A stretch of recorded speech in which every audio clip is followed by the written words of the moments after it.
ജയ് മാതാ. ചരണം ശരണം രമാംബികേ, ചരണം ശരണം ത്രയംബകേ.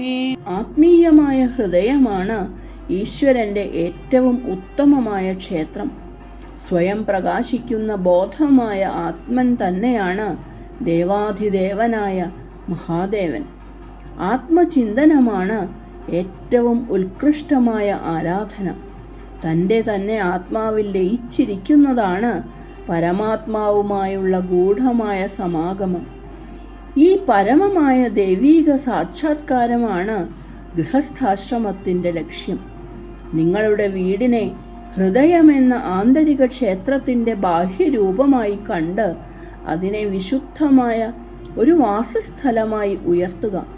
നിങ്ങളുടെ ദർശനത്തിൻ്റെ തേജസ്സുകൊണ്ടും ഉൾക്കാഴ്ചയുടെ ശുദ്ധി കൊണ്ടും സഹാനുഭൂതിയുടെ ആഴം കൊണ്ടും ഉന്നതമായ അഭിലാഷങ്ങളുടെ ദൈവീകത കൊണ്ടും ആ വീടിനെ അലങ്കരിക്കുക. വിശുദ്ധി എന്നത് ആത്മാവിൽ മാത്രം കുടികൊള്ളുന്ന ഒന്നാണ്. നിങ്ങളുടെ ജീവിതം ഉന്നതമായ ആത്മബോധത്തോടുള്ള ഭക്തിയിൽ വാർത്തെടുക്കുമ്പോൾ മാത്രമേ നിങ്ങളുടെ ഗൃഹജീവിതം പവിത്രമായി തീരുകയുള്ളൂ.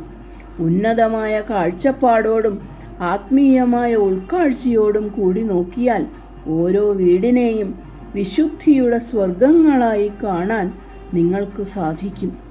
ചരണം ശരണം രമാംബികേ, ചരണം ശരണം ത്രയംബകേ. ജയ് മാതാ.